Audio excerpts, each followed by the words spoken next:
मकर संक्रांतीला सर्व महिलांनी आवर्जून पाळा हे 20 नियम। मकर संक्रांतीची संपूर्ण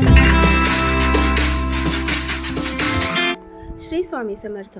नमस्कार मंडळी। भारतात धार्मिक आणि सांस्कृतिक दृष्टिकोनाने मकर संक्रांतीचे मोठे महत्त्व आहे। पौराणिक मान्यतेनुसार मकर संक्रांतीच्या दिवशी सूर्यदेव आपल्या पुत्र शनिदेवाच्या घरी जातात, कारण शनी मकर व कुंभ राशींचा स्वामी आहे। तथापि हे पर्व पिता-पुत्रांच्या अनोख्या भेटीशी जोडलेलं आहे। एका दुसऱ्या कथेनुसार असुरांवर भगवान विष्णूंचे विजय म्हणून ही मकर संक्रांत साजरी केली जाते। असे सांगितले जाते की मकर संक्रांतीच्या दिवशी भगवान विष्णूंनी पृथ्वीलोकात असुरांचा संहार करून त्यांचे शीर कापून मंद्रा पर्वतावर गाडले होते। तेव्हापासून भगवान विष्णूंच्या विजयावर मकर संक्रांत पर्व साजरा केला जाऊ लागला। मकर संक्रांतीच्या दिवशी काय करावे व काय करू नये अशी संपूर्ण माहिती आपण आज यामध्ये जाणून घेऊया। आठवण सूर्याची, साठवण स्नेहाची, कणभर तीळ मनभर प्रेम, गुळाचा गोडवा स्नेह वाढवा, तिळगुळ घ्या गोड गोड बोला। येणाऱ्या 2026 वर्षातील मकर संक्रांतीच्या हार्दिक शुभेच्छा।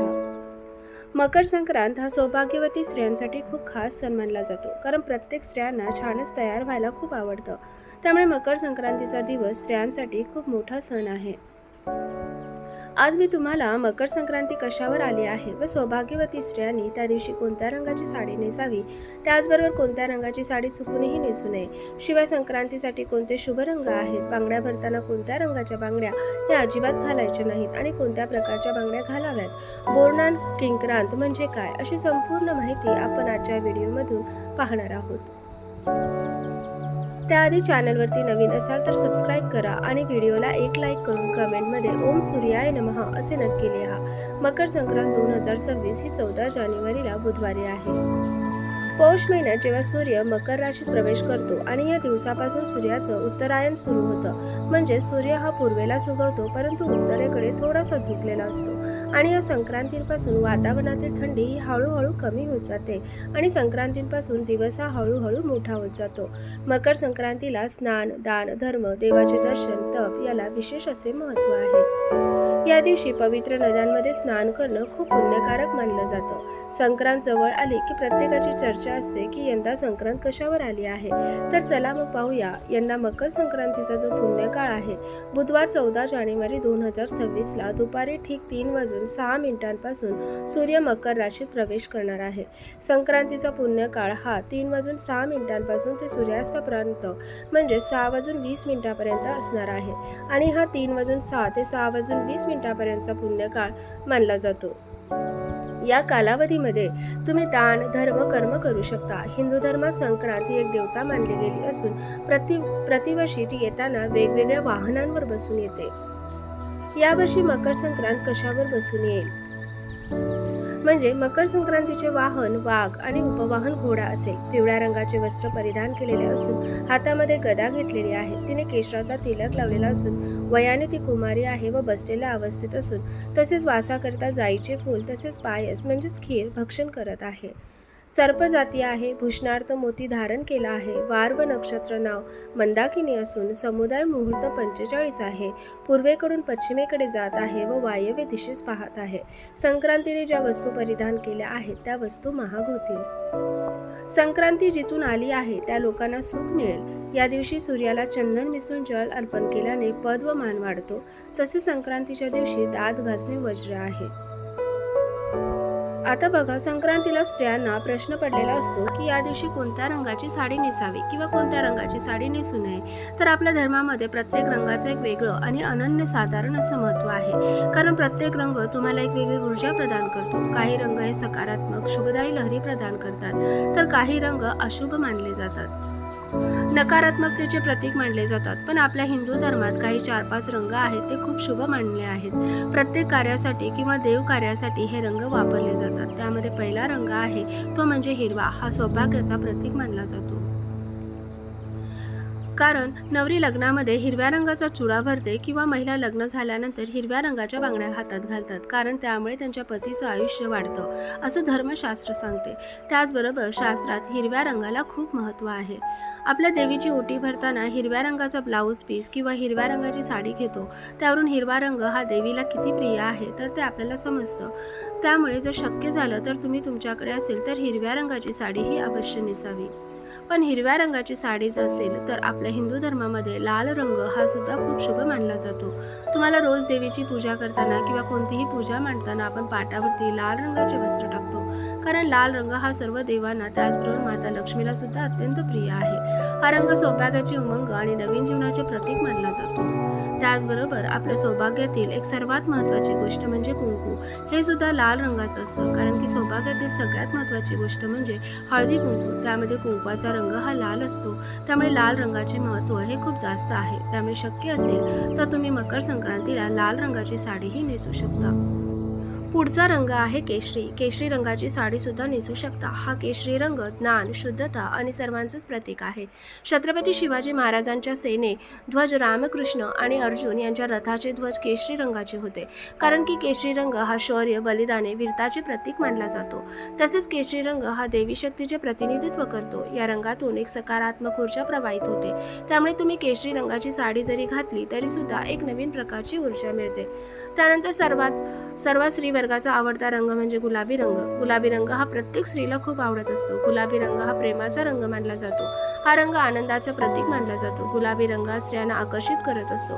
स्त्रीचे वय काही असो तरी देखील त्यांना गुलाबी रंग आवडतोच. गुलाबी रंगाचे कपडे परिधान केल्यामुळे आपलं मन देखील खूप प्रसन्न होतं. एक वेगळीच एनर्जी आपल्याला मिळत असते. गुलाबी रंगामुळे सुख समाधान येतं, मन सुद्धा शांत राहतं. गुलाबी रंगाचं एक वेगळंच असं महत्त्व आहे. त्यामुळे तुम्हाला संक्रांतीला गुलाबी रंगाची साडी सुद्धा तुम्ही अवश्य नेसू शकता. हे झाले शुभ रंग.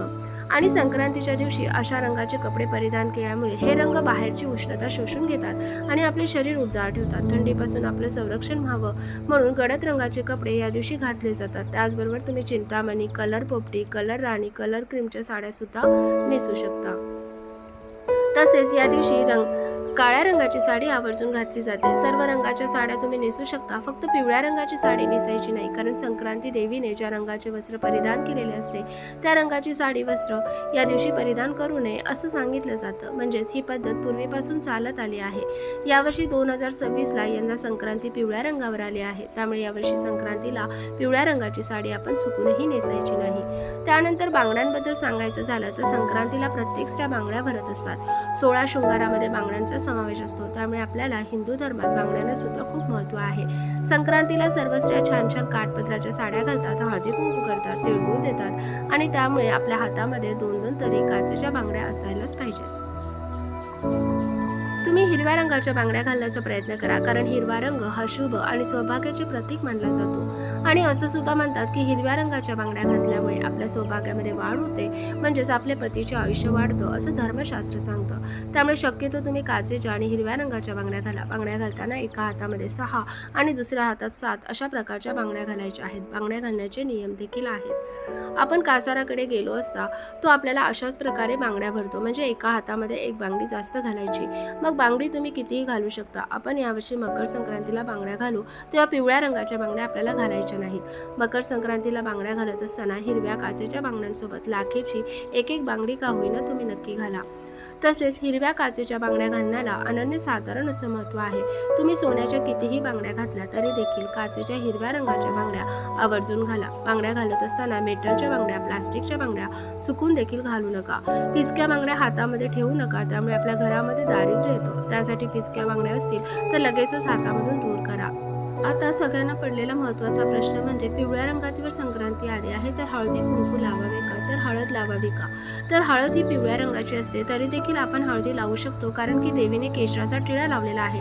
त्यासाठी केशराचा जो टिळा आहे तर तो आपल्याला या दिवशी लावायचा नाही. आपण पिवळ्या रंगाची हळद वापरली तरी काही हरकत नाही, फक्त वस्त्रासाठीच आपल्याला पिवळा रंग वज्र आहे.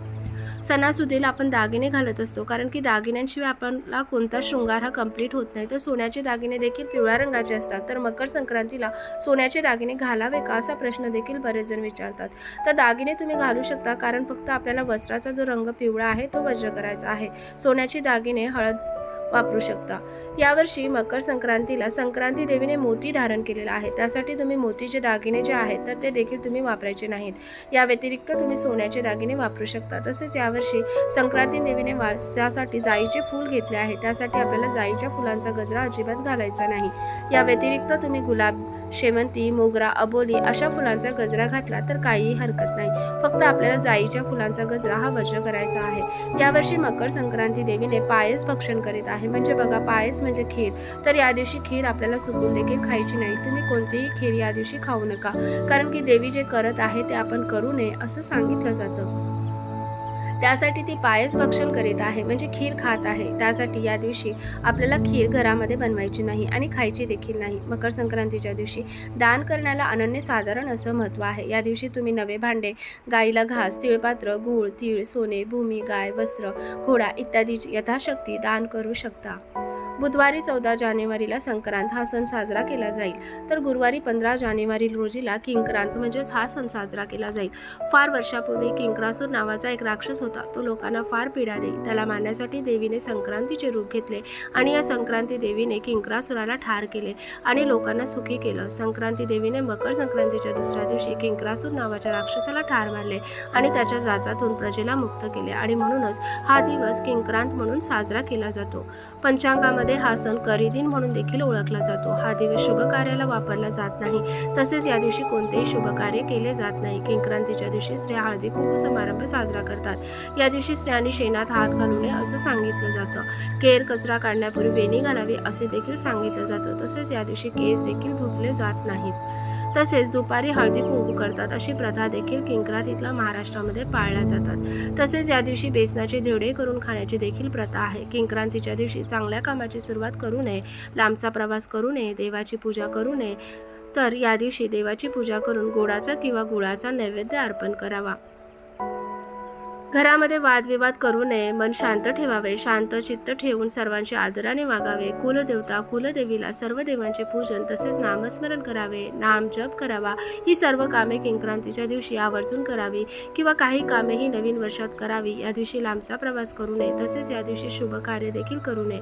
मकर संक्रांतीपासून ते रथसप्तमीपर्यंत हळदी कुंकू करू शकतो. घरात बाळ जन्माला आल्यानंतर येणाऱ्या पहिल्या संक्रांतीचे खूप महत्त्व असते आणि या दिवशी लहान मुलांना बोरनान घातले जाते. परंपरेनुसार ज्या पद्धतीने नवविवाहिताला हलव्याचे दागिने घालून सजवतात, त्याप्रमाणे लहान मुलांना सुद्धा काळे कपडे घालून हलव्याचे दागिने घालून सजवतात.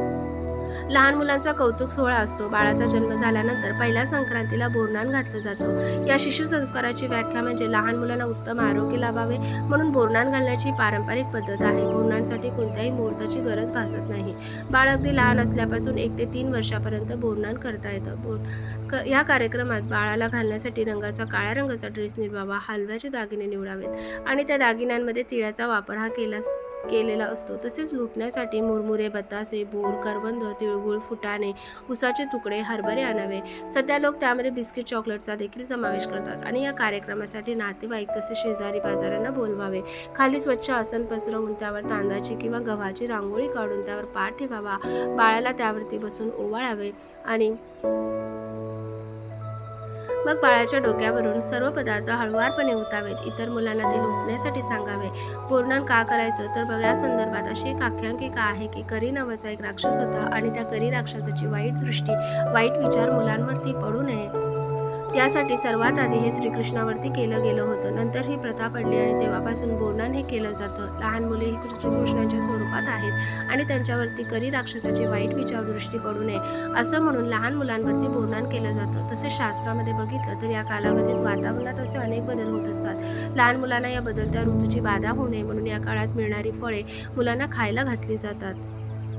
त्यांना मजाही व्हावी अशी फळे वेचून खाण्याची संधी त्यांना दिली जाते. संक्रांतीच्या दिवसापासून रथसप्तमीपर्यंत आपल्या सोयीप्रमाणे कोणत्याही दिवशी बोरनान हे करता येतं. तर आजच्या व्हिडिओमध्ये मकर संक्रांतीच्या सणाविषयी संपूर्ण माहिती पाहण्याचा आपण प्रयत्न केलेला आहे.